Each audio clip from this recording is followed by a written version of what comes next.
Hello everyone, welcome to Tax Fusion. कैसे हैं आप सब लोग? I hope you all are doing well. और आज हम प्लेस ऑफ सप्लाई चैप्टर के बैलेंस एग्जांपल्स और क्वेश्चंस कवर करेंगे। पार्ट 1 में हमने approximately 30 to 40 examples including quiz cover करे थे। बैलेंस पार्ट हम इस पार्ट में कवर करेंगे, बैलेंस क्वेश्चंस और एग्जांपल हम इस पार्ट में कवर करेंगे। This is part 2 of chapter 2 question revision series. तो चलिए शुरू करते हैं। Place of supply in case of passenger transportation service. So if the passenger transportation service is given to a registered person, then the place of supply will be location of recipient. अगर registered person को दे रहे हैं तो place of supply आपकी होगी location of the recipient. लेकिन अगर आप किसी unregistered person को ये service दे रहे हैं, then the location will be the passenger embarks on the conveyance. तो जहां से passenger अपनी journey शुरू करता है, that will be the place of supply. ठीक है. However, if there is an issue of right to passage for future use, मतलब आप फ्यूचर में ट्रैवल कर सकते हो, इसके लिए आपको राइट दे दिया। मान लो आपको कोई वाउचर इशू कर दिया किसी एयरलाइन ने कि भाई इन फ्यूचर आप कभी भी ट्रैवल कर सकते हो कहीं पे भी, और आप ये वाउचर अप्लाई कर सकते हो जहां पे and the point of boarding is not known at the time of issuing the right. और जब आपको वाउचर इशू करते हैं तो एयरलाइन को भी नहीं पता कि भाई आप कहाँ ट्रेवल करोगे, क्योंकि उन्होंने आपको एक वैसे ही वाउचर दे दिया है कि आप यूज कर सकते हो, कि आप उनके मान लो लॉयल कस्टमर हो या आपने उनकी एयरलाइन इतनी बार यूज कर ली है, तो आपको राइट देते हैं कि आप फ्यूचर में कहीं पे भी ट्रेवल कर सकते हो और आप ये वाउचर अप्लाई कर सकते हो। इन दैट केस ऑल्सो अगर रेसिपिएंट रजिस्टर्ड है, then the place of supply will be the location of recipient. However, if the recipient is unregistered, लेकिन अगर रेसिपिएंट अनरजिस्टर्ड है एंड हमारे पास उसका एड्रेस अवेलेबल है on records, then the place of supply will be the location of the recipient. और अगर हमारे पास उसका एड्रेस अवेलेबल नहीं है, then the location of supplier will be the place of supply. Okay, एक नोट करने वाली बात क्या है यहाँ पे, that the return journey is treated as a separate journey even if the tickets for outward and inward supply are issued at the same time. मतलब आप कहीं जाते हो और वहां से वापस आते हो, ये दोनों आपकी अलग अलग जर्नी मानी जाएंगी। कोई फर्क नहीं पड़ता अगर आप इनकी टिकट जो है वो सेम टाइम पे बुक कर दो। मतलब जब आप एयरलाइन की टिकट बुक करते हो या आप रेल की टिकट बुक करते हो, तो आप आने जाने की एक टाइम पे ही बुक कर लेते हो, तो उसे हम हमेशा सेपरेट जर्नी मानेंगे। एक बार आप गए, दिस इज योर जर्नी 1, और वहां से आप वापस आए, दिस इज योर जर्नी 2। ठीक है, इस बात को ध्यान रखना। एग्जाम्पल देख लेते हैं। मिस्टर अमन एक रजिस्टर्ड पर्सन है न्यू दिल्ली में, travels from Mumbai to Bangalore. Mister Aman has bought the tickets for the journey from Airjets office registered in New Delhi. New Delhi से खरीदा है, लेकिन रेसिपिएंट कौन है? मिस्टर अमर, जो कि रजिस्टर्ड है। So in case of B2B supply, the place of supply will be the location of the recipient. So the place of supply is the location of recipient, that is New Delhi. Next example है Mr. Subramaniam, unregistered person in Chennai, unregistered person है, has come to Delhi and buys prepaid Delhi metro card. Now recipient being an unregistered, अच्छा ये वाला case कौन सा है? Issue of right to passage for future use, क्योंकि यहाँ पे क्या हुआ है, आपको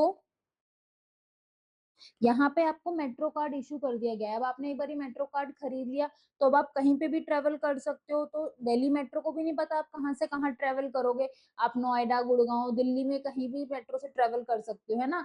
तो आपको भी नहीं पता, भाई आपने एक बार रिचार्ज करा लिया और आपने कहा कि बार बार टोकन खरीदने से अच्छा है एक बार मेट्रो कार्ड खरीद लो, रिचार्ज करवा लो और कहीं पे भी घूमो।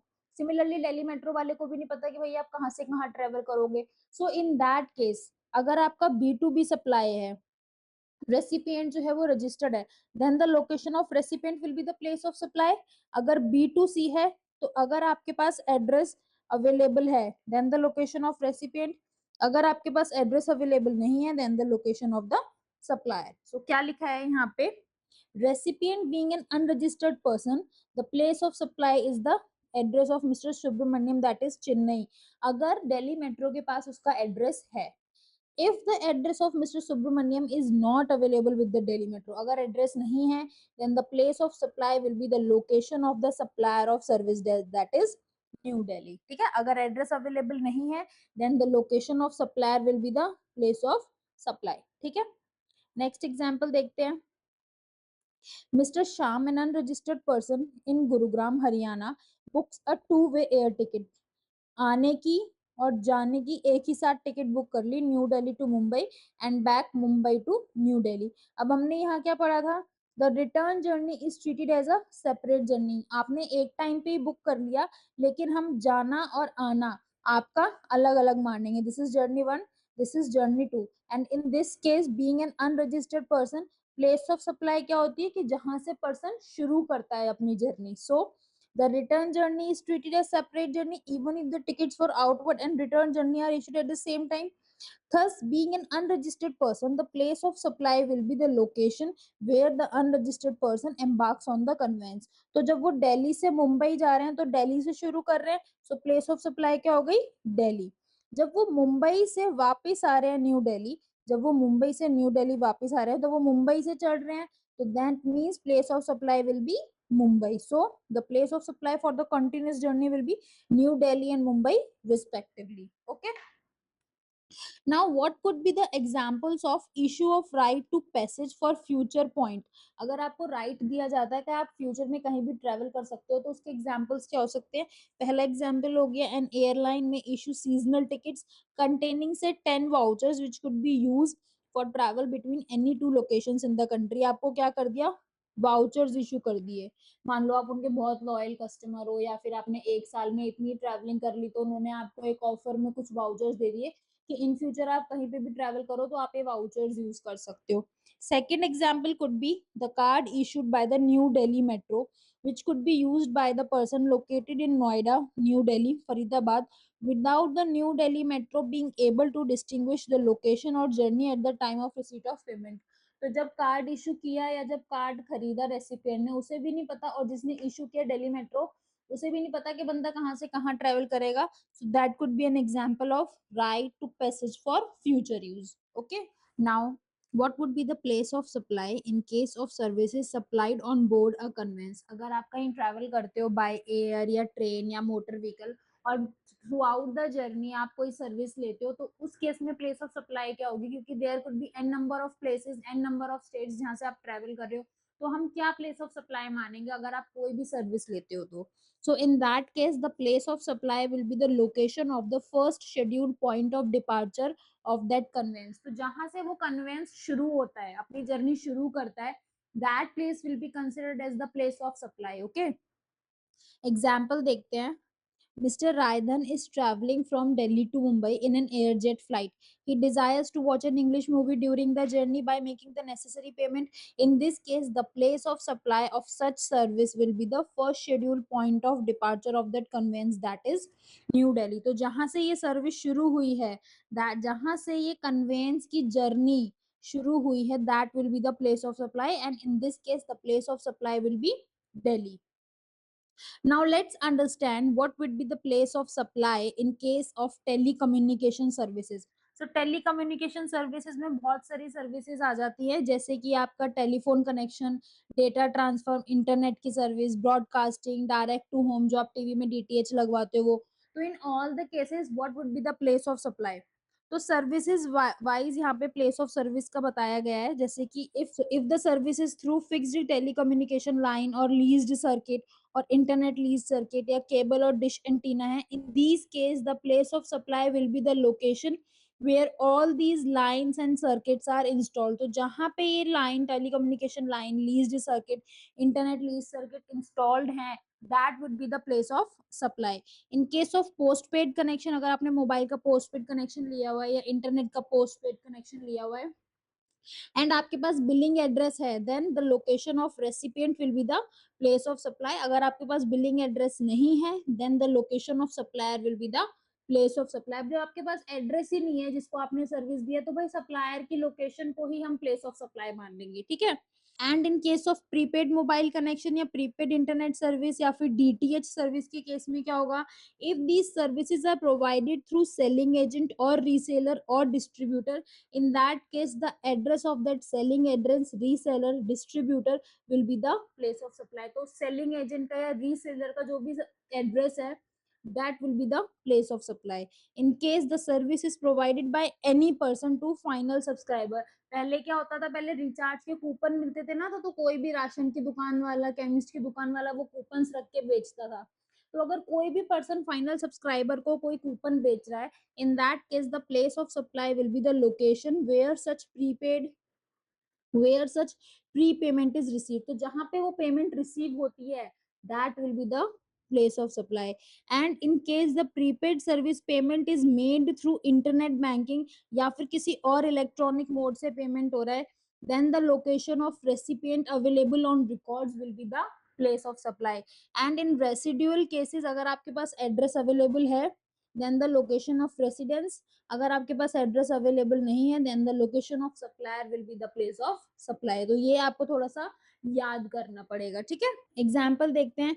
Mister Samudra Gupta Kolkata gets a landline phone installed at his home in Kolkata, Kolkata में इंस्टॉल करवाया है, तो प्लेस ऑफ सप्लाई क्या पढ़ा था हमने, जहां पे इंस्टॉलेशन हुई है टेलीकम्युनिकेशन लाइन की, इन this case Kolkata will be the place of supply. Second is Mr. Rajkumar of Mumbai gets a DTH installed at his home in his village in Uttar Pradesh। Uttar Pradesh में इंस्टॉल कराया है, in this case the place of supply will be, जहां पे आपने DTH install करवाया है, so in this case the place of supply will be Uttar Pradesh. Next है आपका mister Shastri of Mumbai takes a postpaid mobile connection in Mumbai from Blue Bell Limited and gives his residence address at Mumbai as the address of billing। तो postpaid के case में अगर आपके पास billing address है that will be the place of supply। यहाँ पे मुंबई का एड्रेस दिया हुआ है, so Mumbai will be considered as the place of supply। okay, next example है mister George of new Delhi gets his postpaid mobile connection bill, billing address दिया हुआ है न्यू दिल्ली का, तो अगर बिलिंग एड्रेस दिया हुआ है तो that will be the place of supply। so in this case the place of supply will be new delhi, that is the billing address का location। नेक्स्ट एग्जाम्पल है mister Jhumru of Pune purchases a prepaid card from a selling agent. हमने क्या पढ़ा है, selling agent से अगर आप कुछ भी परचेज कर रहे हो तो address of that selling agent will be the place of supply. So selling agent का प्लेस क्या है, मुंबई है, सो यहाँ पे जो मुंबई है वही आपका प्लेस ऑफ सप्लाई माना जाएगा, ठीक है। नेक्स्ट एग्जाम्पल है mister Freddy of Puducherry gets a prepaid connection recharge from a grocery shop. हमने क्या पढ़ा था, अगर आपको सर्विस कोई भी बंदा दे रहा है to the final subscriber then the location where such prepayment is receive, तो जहाँ पे आपको प्रीपेमेंट मिली है that will be the place of supply. यहाँ पे प्रीपेमेंट कहाँ मिली है, चेन्नई में मिली है, so Chennai will be the place of supply here। okay, now what if the leased circuit is installed in more than one state or union territory। अगर leased circuit एक से ज्यादा स्टेट या यूनियन टेरिटरी में इंस्टॉल्ड है then what would be the place of supply. in that case the place of supply is deemed to be in each state in proportion to the value of service determined as per the contract। तो जिस जिस state में वो leased circuit का point है that will be the place of supply and value of service will be calculated as per the contract entered। तो contract में जो टर्म्स एंड कंडीशंस हैं उसके बेसिस पे हम वैल्यू ऑफ सर्विस निकालते हैं, ठीक है। नाउ what if अगर कोई कॉन्ट्रैक्ट ही नहीं है, so in the absence of contract in case of leased circuit that will be determined in accordance with rule 6 of IGST rule in proportion to the number of points lying in each state or union territory। तो between the states और union territories में जितने number of points होंगे उसके basis पे हम value of service proportionately calculate करेंगे। the number of points is determined in the following manner। in case of a circuit between two points or places, the starting point or place of the circuit and the end point of the place of the circuit will invariably constitute 2 points। ठीक है, और अगर कोई intermediate point है that will also constitute a point provided that the benefit of the leased circuit is also available at that intermediate point। इसको example से समझते हैं। Example number 42, circuit between two points or places। Trinity Limited installs a leased circuit between the Delhi and Mumbai office of Inertia Private Limited। The starting point is in Delhi and the end point is in Mumbai. Hence, one point of this circuit is in Delhi and another in Maharashtra. So, the place of service would be the Union Territory of Delhi and the state of Maharashtra। The service shall be deemed to have been provided in the ratio of 1:1, क्योंकि एक point आपका दिल्ली में है, एक point आपका महाराष्ट्र में है, सो 1:1 की रेशियो में हम सर्विस का वैल्यू कैलकुलेट करेंगे, ठीक है। Next example, example 43, intermediate point or place in the circuit। So Turbo Limited installs a leased circuit between the Chennai, Bangalore, Mysore offices of Rio limited. Starting point कहाँ है? चेन्नई में। And point कहाँ है? मैसूरू में। The circuit also connects Bengaluru, Bengaluru को भी connect करता है। Hence one point is in Tamil Nadu and two point is in Karnataka. So ratio क्या बन जाएगा? One point is in Tamil Nadu, two point in Karnataka. So 1:2 की रेशियो में वैल्यू ऑफ सर्विस कैलकुलेट किया जाएगा। So the service shall be deemed to have been provided in the ratio of 1:2 in the states of Tamil Nadu and Karnataka respectively, क्योंकि एक point Tamil Nadu में है और 2 point Karnataka में है। ओके, नेक्स्ट एग्जांपल है आपका एग्जांपल नंबर 44। इंटरमीडिएट पॉइंट और place in the circuit. Shri Ram limited installs a lead circuit between the Kolkata, Patna and the Guwahati office of Shri Shyam Limited. So there are 3 points in the circuit in Kolkata, Patna and Guwahati. One point each of this circuit is therefore in West Bengal, Bihar and Assam. So तीनों states में एक एक point है. The place of supply in this case will be just जिस state में आपके points हैं वो place of supply माना जाएगा. In this case West Bengal, Bihar and Assam. The service shall be deemed to have been provided in the ratio of 1:1:1. One in West Bengal, one in Bihar and one in Assam. ठीक है, next place of supply की बात हो रही है इन case of financial and stock broking services. So in case of financial and stock broking services, if the location of the recipient is available in the records, then that will be the place of supply. Location of the recipient will be the place of supply. अगर address available नहीं है, then the location of supplier will be the place of supply. ठीक है. So Mr. Devdas Chennai buys share from a broker in BSC Mumbai. The place of supply is the location of the recipient in the records. So records में address available है Chennai, so that will be the place of supply. Next example है Mr. Arihant of New Delhi withdraws money from Best Bank's ATM in Amritsar. Mr. Arihant has crossed his limit of free ATM withdrawal. The place of supply is the location of the recipient of service in the records of the supplier. तो records में जो address available है supplier का, that will be the place of supply. In this case New Delhi will be the place of supply. ठीक है.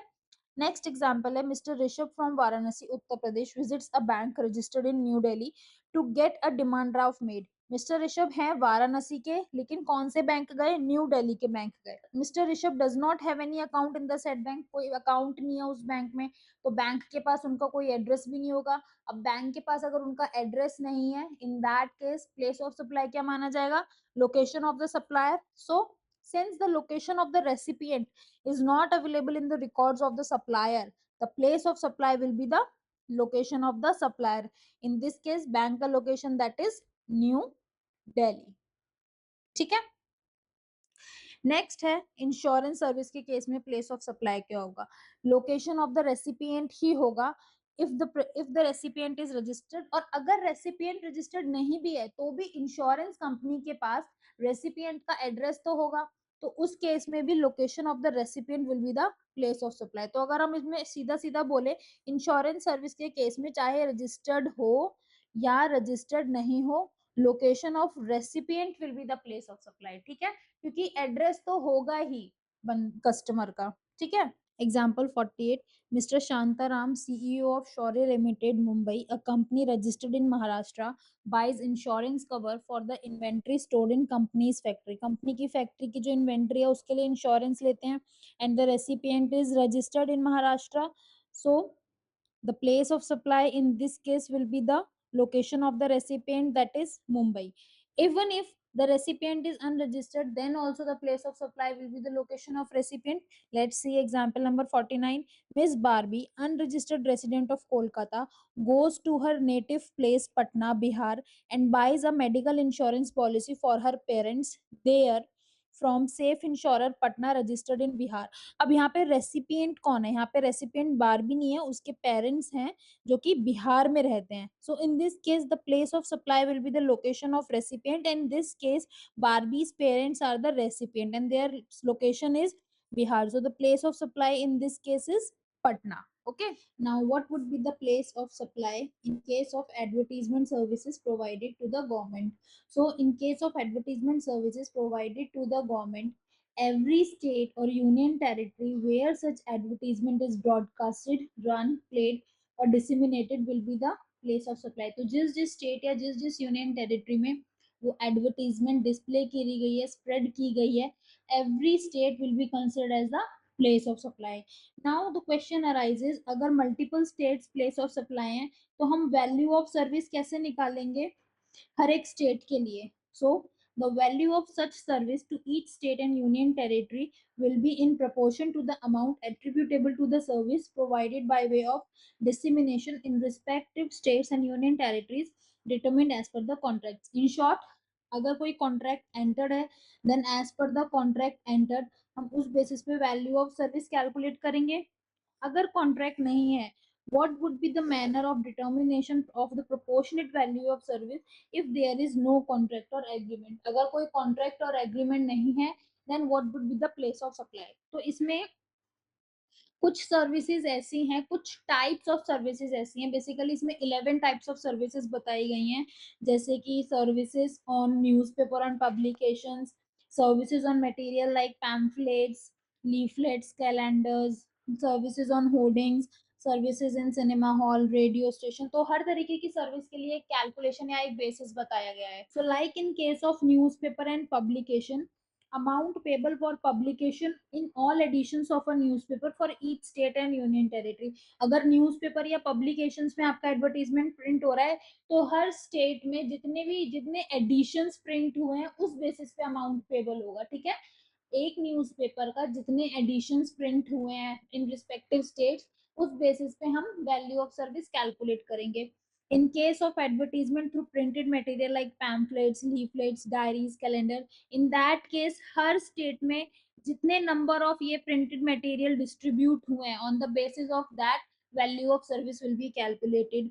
इन case of hoardings other than trains को छोड़ के अगर होर्डिंग्स पे एडवर्टीजमेंट हो रही है तो हर एक स्टेट में जो होर्डिंग्स हैं उसके लिए जो अमाउंट पेबल हमने डिसाइड किया है that will be considered as the place of supply. इसमें कोई भी कैलकुलेशन नहीं दिया हुआ है, कोई भी बेसिस नहीं दिया हुआ है. हर एक होर्डिंग के लिए जो भी अमाउंट पेबल बनता है that will be considered as the value of supply. In case of cinema hall also आप हर सिनेमा हॉल को, हर स्टेट के सिनेमा हॉल को या मल्टीप्लेक्स को जो भी पैसा दोगे that will be considered as the value of supply. Next, in case of radio station also आप हर स्टेट में जो रेडियो स्टेशन है उसको जितना भी पैसा पेबल बनता है, अमाउंट पेबल बनता है that will be considered as the value of supply. ठीक है, कैलकुलेशन आती है एडवर्टीजमेंट ऑन ट्रेन. अगर आप ट्रेन पे एडवर्टीजमेंट कर रहे हो then amount attributable to each state और union territory is calculated on the basis of ratio of length of the railway track. तो रेलवे ट्रैक की जितनी लेंथ वो ट्रेन यूज कर रही है that will be considered as the basis to calculate the value of supply. Similarly, if advertisement is on the back of the utility bills like oil और gas companies, तो हर state में कितने customers का billing address है हर एक state में that will be used to calculate the value of service.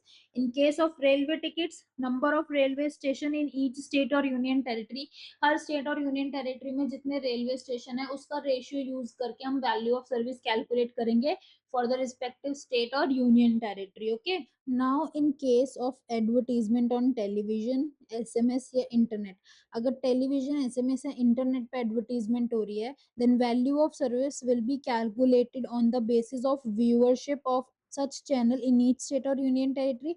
Television के केस में हर स्टेट में उस चैनल के कितने व्यूअर्स हैं उस बेसिस पे कैलकुलेट करेंगे. एसएमएस के केस में हर स्टेट में कितने टेलीकॉम सब्सक्राइबर्स हैं उस बेसिस पे कैलकुलेट करेंगे. एंड अगर आप इंटरनेट पे एडवर्टीजमेंट कर रहे हो तो हर स्टेट में कितने इंटरनेट सब्सक्राइबर्स हैं उसके बेसिस पे वैल्यू ऑफ सर्विस कैलकुलेट करेंगे. नाउ ये viewership, telecom subscriber, internet subscriber का डेटा कहाँ से मिलेगा? तो व्यूअरशिप का डेटा आपको मिलेगा ब्रॉडकास्ट ऑडियंस रिसर्च काउंसिल से. टेलीकॉम सब्सक्राइबर और इंटरनेट सब्सक्राइबर का डेटा आपको मिलेगा telecom regulatory authority of India से. अगर आपको स्टेट वाइज डेटा मिल जाता है वेरी गुड. अगर आपको रीजन वाइज डेटा मिलता है जिसमें मोर देन वन स्टेट है, मान लो आपको बिहार और उत्तराखंड का एक साथ डेटा मिलता है तो देन आप बिहार और उत्तराखंड की पॉपुलेशन निकालो, उसका रेशियो कैलकुलेट करो एंड देन उस रेशियो के बेसिस पे जो आपको व्यूअरशिप का डेटा मिला है रीजन का उस पे अप्लाई करके आप स्टेट वाइज व्यूअरशिप कैलकुलेट करो. अब आपके पास स्टेट वाइज व्यूअरशिप आ गई. एक बात और ध्यान रखनी है कि इन केस ऑफ व्यूअरशिप आपको लास्ट वीक का डेटा जो है, जो आपका क्वार्टर चल रहा है उसका जो लास्ट वीक का डेटा है वो यूज करना है। इन केस ऑफ टेलीकॉम सब्सक्राइबर्स, आपको जो गिवन क्वार्टर है उसी का ही डेटा यूज करना है। इन केस ऑफ इंटरनेट सब्सक्राइबर्स, आपको लास्ट क्वार्टर का डेटा यूज करना है। तो ये पीरियड्स आप एक बार ही देख लेना किस पीरियड का डेटा कैलकुलेट करना है। अब आपके पास state wise viewership telecom subscriber या इंटरनेट सब्सक्राइबर आ गए, उस अमाउंट को, उस रेशियो को आप टोटल अमाउंट पेबल जो है फॉर दैट सर्विस उस पे कैलकुलेट करोगे तो आपके पास state wise value of service आ जाएगी। In short, get the data from the respective source. Viewership का डेटा, टेलीकॉम सब्सक्राइबर का डेटा, इंटरनेट सब्सक्राइबर का डेटा लेके आओ फॉर द स्पेसिफाइड पीरियड। और अगर रीजन का डेटा मिल रहा है, मोर देन वन स्टेट है जिसमें, तो स्टेट वाइज पॉपुलेशन का रेशियो लगा के आप स्टेट वाइज वो डेटा कैलकुलेट कर दो। देन जो आपको कंसोलिडेटेड अमाउंट पेबल है, जिस उस सर्विस के अगेंस्ट जो आपको एक अमाउंट मिल रहा है, उस अमाउंट पे आप ये रेशियो लगाओ स्टेट वाइज और यूनियन टेरिटरी वाइज, देन आपको state wise value of service मिल जाएगी। ठीक है, अभी इसे हम और अच्छे से एग्जांपल्स के थ्रू समझेंगे। तो सबसे पहले एग्जांपल 50 है जो किस पे है, advertisement in newspaper and publication. So ABC एक गवर्नमेंट एजेंसी है जो सारी एडवर्टीजमेंट और पब्लिसिटी को डील करती है गवर्नमेंट से रिलेटेड। इसके बहुत सारे विंग्स हैं। इट इश्यूज रिलीज ऑर्डर्स, अगर उसको कुछ भी एडवर्टीजमेंट करवानी है गवर्नमेंट एजेंसी को तो वो कंपनीज को रिलीज ऑर्डर इशू करती है। जैसे कि एबीसी ने एक रिलीज ऑर्डर इशू किया जिसमें उसे बेटी बचाओ बेटी पढ़ाओ का एडवर्टीजमेंट कराना था एक न्यूज़पेपर है डीईएफ में। तो उसने कंपनी को और रिलीज ऑर्डर दिया जिसमें उसने डिटेल्स दी कितने पीरियड तक के लिए ये एडवर्टीजमेंट होगा, लैंग्वेज, साइज एंड कितना अमाउंट हम पे करेंगे उस न्यूज़पेपर के लिए। तो प्लेस ऑफ सप्लाई क्या होगा, हर वो स्टेट और यूनियन टेरिटरी जहाँ पे वो न्यूज़पेपर के एडिशंस डिस्ट्रीब्यूट हो रहे हैं, इन this case Delhi, Maharashtra, Uttar Pradesh and Rajasthan will be the place of supply. और जो अमाउंट हम कैलकुलेट करेंगे वो किस बेसिस पे करेंगे कि हर स्टेट में कितने नंबर ऑफ एडिशंस सेल हो रहे हैं, उस बेसिस पे हम कैलकुलेट करेंगे value of supply. So DEF should issue separate invoices state wise and union territory wise based on the edition. तो हर स्टेट और यूनियन टेरिटरी में जितने एडिशंस आप सेल कर रहे हो, जितने एडिशंस आप प्रिंट कर रहे हो, उस बेसिस पे आप टैक्स इनवॉइस रेज करोगे and that will be considered as the value of supply for that state और union territory. Okay, next example है advertisement through printed material like pamphlet, leaflets. तो इसमें हमने क्या पढ़ा था, in case of advertisement on these printed materials, तो जितने आपने number of these printed materials distribute करे हैं इन ईच स्टेट और यूनियन टेरिटरी, हर स्टेट और यूनियन टेरिटरी में जितने ये पैम्फलेट्स है, जितने ये प्रिंटेड टी शर्ट डिस्ट्रीब्यूट करी हैं, on the basis of that हम वैल्यू ऑफ सर्विस निकालेंगे। सो एबीसी अगर ऐसा कोई कॉन्ट्रैक्ट देती है किसी कंपनी को, मान लो जीएच कंपनी को दिया है, तो एबीसी लिमिटेड बताएगी the breakup of pamphlets to be distributed in each state, हर स्टेट में कितने पैम्फलेट्स डिस्ट्रीब्यूट होंगे ये एबीसी लिमिटेड बताएगी and on the basis of that value of service calculate होगी। ठीक है, like in this case Haryana, Uttar Pradesh and Rajasthan में डिस्ट्रीब्यूट होंगे और कितने कितने पैम्फलेट डिस्ट्रीब्यूट होंगे, 20,000 हरियाणा में, 50,000 उत्तर प्रदेश में एंड 30,000 राजस्थान में। तो रेशियो क्या हो गया, 2:5:3। और टोटल अमाउंट कितना मिल रहा है इसको एडवर्टीजमेंट का, फॉर एग्जाम्पल अमाउंट मिल रहा है इनको मान लीजिए 1,00,000 रुपए। तो 1,00,000 को हम 2:5:3 में डिवाइड कर देंगे तो हमारे पास आंसर आ जाएगा कि स्टेट के लिए 20,000 हो गई value of supply, Uttar Pradesh के लिए 50,000 हो गई एंड राजस्थान के लिए 30,000 हो गई। ठीक है, नेक्स्ट एडवर्टीजमेंट इन होर्डिंग्स, अगर होर्डिंग्स पे एडवर्टीजमेंट हो रही है अदर देन ट्रेन को छोड़ के, तो जो रिलीज ऑर्डर है ये कंटिन्यू एग्जाम्पल है। ठीक है, ये जो एग्जाम्पल है एबीसी लिमिटेड गवर्नमेंट एजेंसी है, यही डिफरेंट डिफरेंट एडवर्टीजमेंट के कॉन्ट्रैक्ट दे रही है। एक बार ये न्यूज़पेपर का कॉन्ट्रैक्ट दिया, फिर एक बार पैम्फलेट्स का दिया, अब वो होर्डिंग्स का दे रही है। तो अब एबीसी लिमिटेड जब होर्डिंग का कॉन्ट्रैक्ट दे रही है फॉर अ कैंपेन, तो रिलीज ऑर्डर में वो बताएगी कि हर एक कंपनी को लोकेशन वाइज ब्रेकअप बताएगी कि वो हर होर्डिंग के लिए कितना पे करेगी। तो आपको उसमें कुछ कैलकुलेट नहीं करना, आपको कंपनी ही बताएगी कि मैं हर होर्डिंग के लिए कितना अमाउंट पे करूंगी। So that will be considered as the value of supply. Okay, read कर लेना आप ये। नेक्स्ट, अगर ट्रेन पे एडवर्टीजमेंट हो रही है तो ट्रेन के केस में क्या पढ़ा था हमने, ratio of length of the track. ठीक है, तो जितना जितना ट्रैक यूज करती है वो train, on the basis of that आप वैल्यू ऑफ सर्विस कैलकुलेट करोगे, ठीक है। The value of supply in all these states will be in the ratio of the length of the track in each of these states, ठीक है। अगर मान लो ratio निकल के आता है ये, और टोटल अमाउंट जो आपका पे बनता है बोलो, मान लो वो पड़ता है 1,20,000, तो 1,20,000 को जब आप इस रेशियो में डिवाइड करोगे तो हर स्टेट के लिए आपका वैल्यू ऑफ सप्लाई निकल जाएगा। लेंथ ऑफ द ट्रैक की डिटेल आपको मिल जाएगी www.indianrail.gov.in। तो हर ट्रेन के लिए, जिस ट्रेन पे आपको एडवर्टीजमेंट करानी है, उस ट्रेन के, वो ट्रेन कौन सी स्टेट से जाती है और हर स्टेट में कितना ट्रैक यूज करती है, कितना लेंथ ऑफ ट्रैक यूज करती है, वो रेशियो जब आप कैलकुलेट करोगे और उसको आप टोटल अमाउंट पे जब लगाओगे तो आपका हर state wise value of supply calculate हो जाएगा। आप एग्जांपल एक बार रीड कर लेना, आपको समझ आ जाएगा, ठीक है।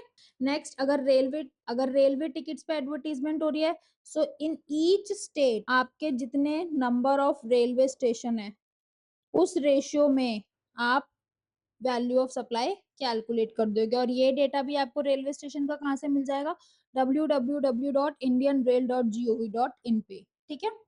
नेक्स्ट, अगर आप रेडियो स्टेशन पे कर रहे हो तो ये सिंपल है, हर रेडियो स्टेशन को जितना अमाउंट आप पे करोगे that will be the value of supply. इसमें कोई कैलकुलेशन नहीं है, इसमें एबीसी लिमिटेड खुद ही बताएगा कि भाई मैं हर रेडियो स्टेशन को इतना अमाउंट पे करूंगा, सो that will be the value of supply.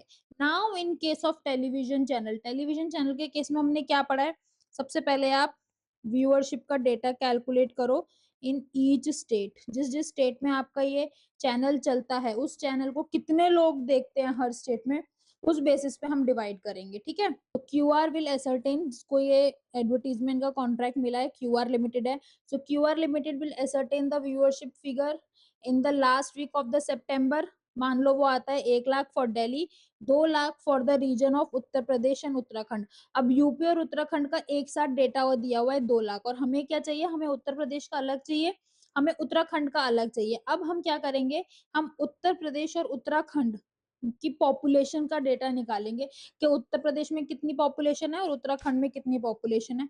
मान लो वो रेशियो आती है आपकी 9:1, तो अब 9:1 का रेशियो हम लगाएंगे जो 2,00,000 के व्यूअरशिप है, तो 2,00,000 का व्यूअरशिप पूरे रीजन में है और पॉपुलेशन कैसे है दोनों स्टेट की, 9:1। On the basis of that हम 1,80,000 और 20,000 का व्यूअरशिप का डेटा निकाल लेंगे। उत्तर प्रदेश में 1,80,000 व्यूअरशिप है और उत्तराखंड की 20,000 है, ठीक है। सेम वे हम दूसरे का भी निकाल लेंगे, बिहार एंड झारखंड का भी। अब जो हमारे पास रेशियो आई है स्टेट वाइज व्यूअरशिप की, इसे हम अप्लाई करेंगे total amount payable. Total amount कितना पे कर रहे हैं एडवर्टीजमेंट के लिए, 20,00,000।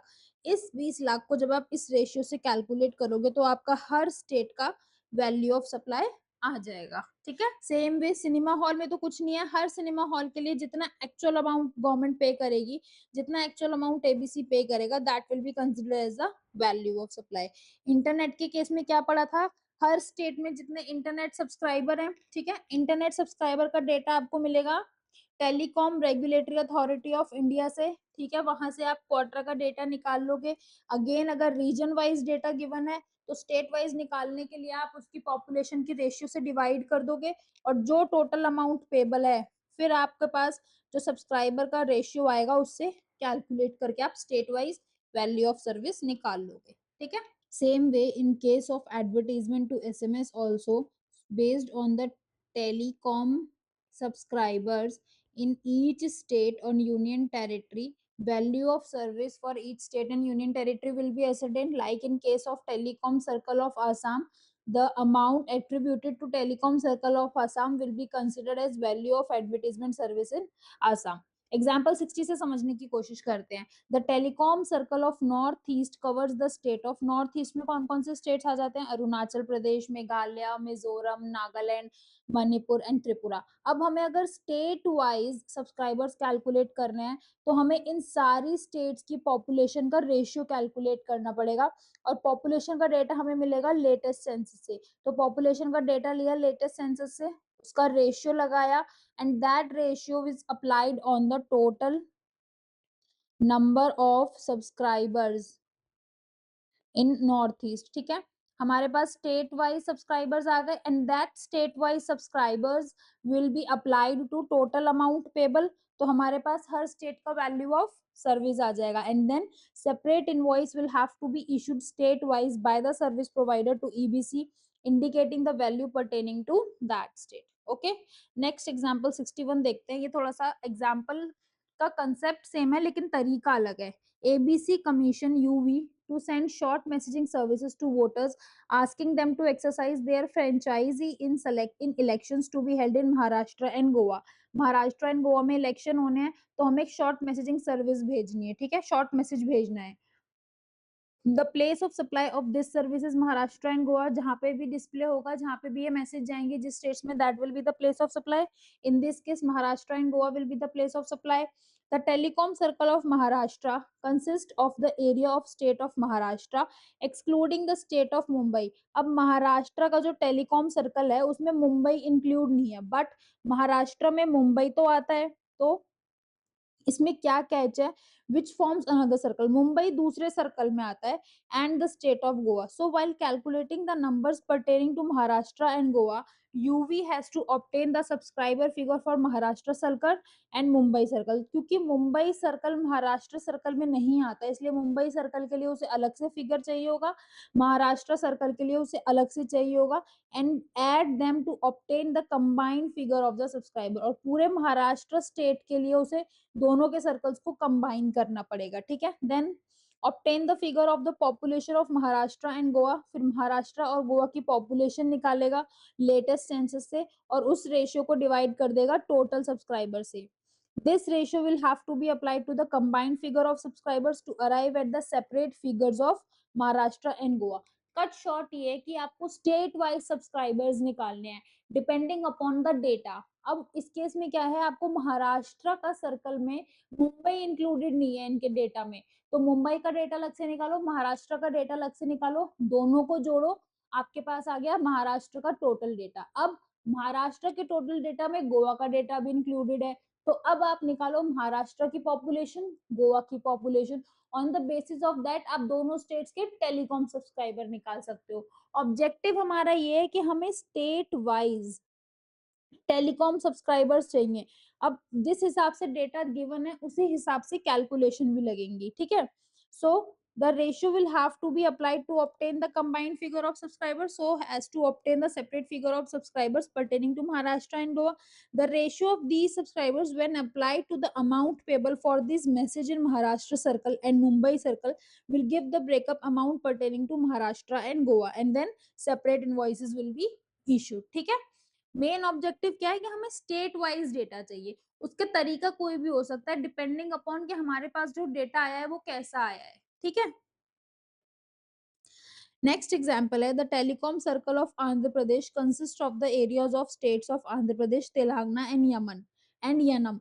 अब आंध्र प्रदेश के टेलीकॉम सर्कल में आंध्र प्रदेश की स्टेट्स तेलंगाना एंड यनम है। The area of the United territory of Puducherry, ये दोनों पुडुचेरी के एरिया है लेकिन ये कवर्ड किसमें है, टेलीकॉम सर्कल में आंध्र प्रदेश के, तो इन दोनों को हटाना पड़ेगा in order to get the telecom subscriber for Andhra Pradesh. So subscribers attributable to Telangana and Yanam will have to be excluded while calculating the subscribers pertaining to Andhra Pradesh। तो कैलकुलेशन कोई भी हो सकती है डिपेंडिंग अपॉन आपको किस reason का data चाहिए और किस रीजन का डेटा गिवन है, पर ऑब्जेक्टिव क्या है कि हमें हर स्टेट के लिए अलग से टेलीकॉम सब्सक्राइबर चाहिए या हर स्टेट के लिए अलग से व्यूअरशिप चाहिए, ठीक है। नाउ नेक्स्ट एग्जांपल्स जो है वो है हमारे इंटर स्टेट सप्लाई और inter state supply. Inter state supply क्या होती है, जहां पे location of the supplier and place of the supply, जहां सप्लायर की location and the place of supply is in two different states, two different union territories या एक state या यूनियन टेरिटरी में। Example location of supplier Punjab, place of supply का है हरियाणा में, तो ये क्या हो गई आपकी इंटर स्टेट। नेक्स्ट पंजाब से दमन and Diu inter state, Daman and Diu से चंडीगढ़ इंटर स्टेट, ठीक है। एंड इंटर स्टेट क्या होती है, जहां पे आपका location of supplier and place of supply is in the one state or union territory, ठीक है। location of supplier, place of supply same state। example Punjab Punjab yes intrastate, London Delhi no interstate, Delhi Gujarat no interstate, Puducherry Puducherry yes interest. तो यहाँ पे हमने अपने chapter 4 place of supply के सारे examples revise कर लिए हैं, ठीक है। Now let's revise the back questions. Question number 1. In case of a domestic company, what is the place of supply where goods are removed? So क्या place of supply है जहाँ पे goods की movement होती है, goods remove होते हैं, जहाँ पे goods की movement end होती है, right? So the place of supply would be the location of the goods at the time at which the movement of the goods terminate for delivery to the recipient. ठीक है, तो जहाँ पे goods की movement end होती है, that will be the place of supply. Next question है, what will be the place of supply if the goods are delivered by the supplier to another person on the direction of third person? मतलब यहाँ पे किसकी बात हो रही है? Bill to ship to model. तो bill to ship to model में place of supply क्या होगा? Location of the third person, that is the original buyer जो है उसकी प्लेस ऑफ सप्लाई होगी, उसकी लोकेशन होगी प्लेस ऑफ सप्लाई. आंसर देख लेते हैं. The place of supply will be the principal place of the business of such person. Such person means third person, that means the original buyer. ठीक है. Next है, what is the place of supply when the goods और services are supplied on board a conveyance such as vessel, aircraft, train और motor vehicle. तो goods के case में क्या था? जहां पे गुड्स टेकन ऑन बोर्ड वो वाली लोकेशन, एंड सर्विसेज के केस में first schedule point of departure of that conveyance. ठीक है, चेक कर लेते हैं आंसर क्या है इसका. So in respect of goods, location at which such goods are taken on board. In case of services, location will be the first schedule point of departure of that conveyance for the journey. Okay. Now next question is the place of supply in relation to immovable property situated in India is the location of immovable property. Immovable property के case में place of supply क्या होता है?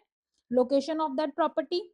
Suppose a road is constructed from Delhi to Mumbai covering multiple states. So what will be the place of supply of construction service? तो हमने पढ़ा in case the immovable property is located in more than one state. तो हमने तीन cases पढ़े. सबसे पहला, if the service is relating to lodging, accommodation in hotel, then number of nights,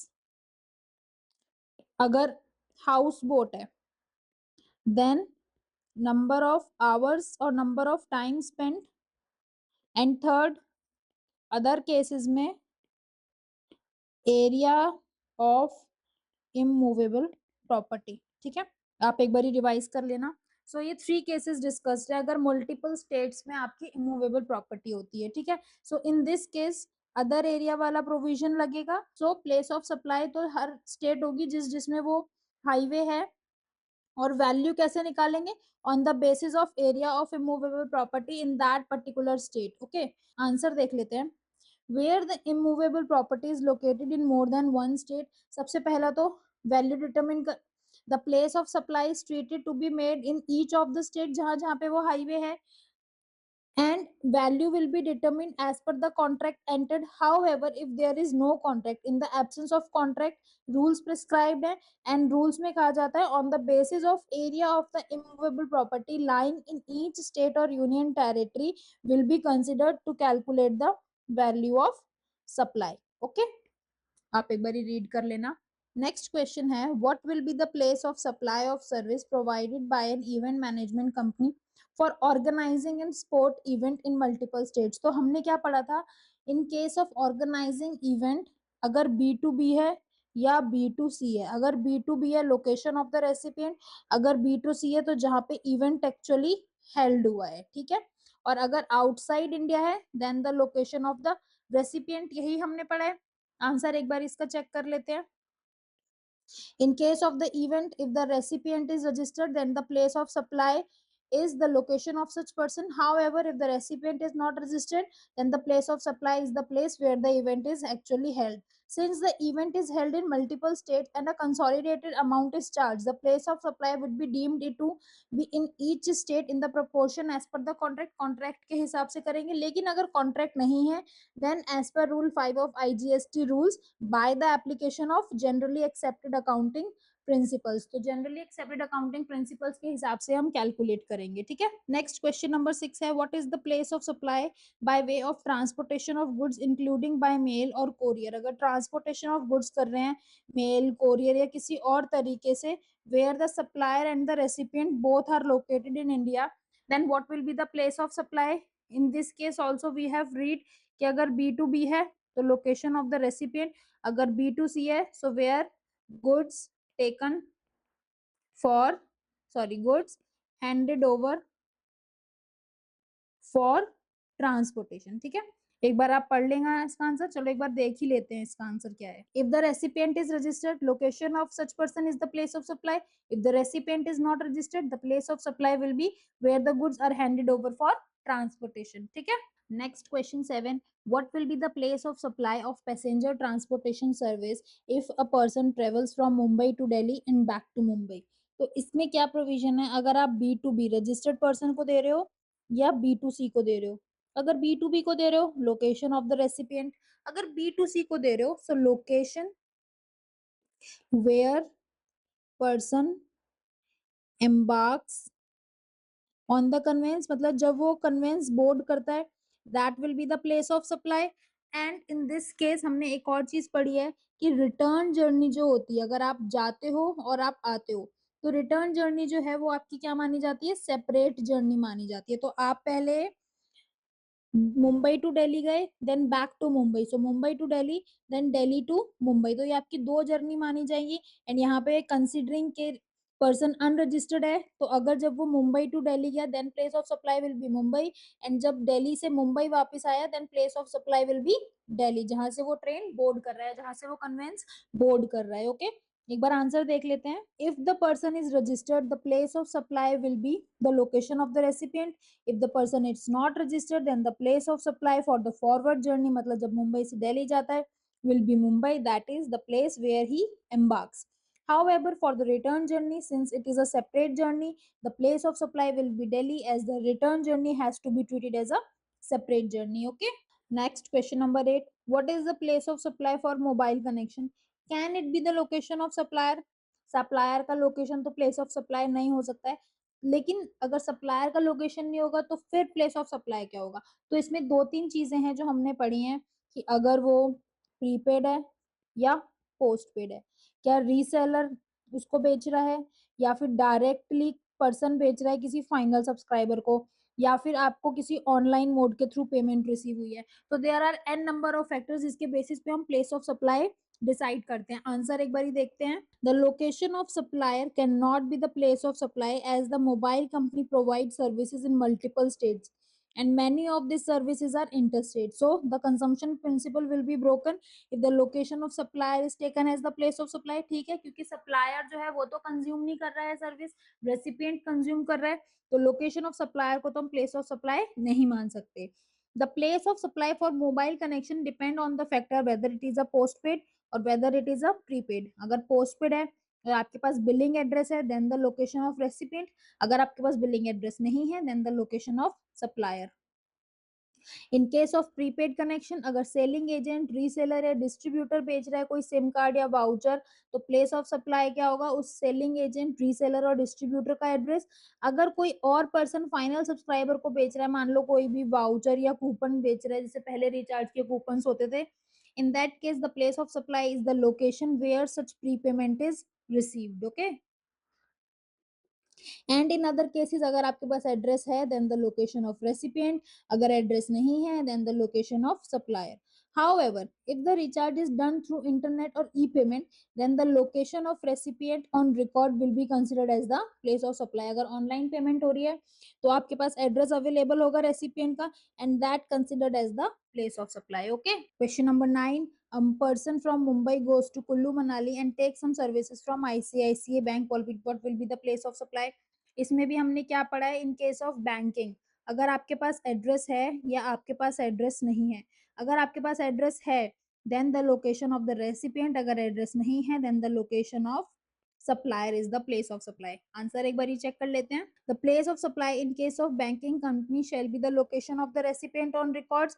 However, if the location of recipient not available on records, then the location of supplier will be the place of supply. Okay, in this case, Kullu Manali, Himachal Pradesh. Question number 10. An unregistered person from Gurugram travels by Air India flight from Mumbai to Delhi and gets his travel insurance done in Mumbai. तो उसने क्या लिया है? Insurance service लिया है. So in case of insurance service, location of recipient will be considered as the place of supply. Okay, फर्क नहीं पड़ता अगर आप registered है या फिर आप unregistered है. So where the insurance service is provided to an unregistered person, the location of the recipient of service on records will be considered as the place of supply. So Gurugram is the place of supply. Okay. तो यहाँ पर हमने अपने chapter 4 place of supply के सारे examples और questions revise कर लिए हैं. आई होप ये क्वेश्चन रिवीजन सीरीज आपको हेल्प कर रही होगी आपकी रिवीजन में. सो स्टे ट्यून्ड, मिलते हैं अगली वीडियो में. तब तक के लिए बाय बाय.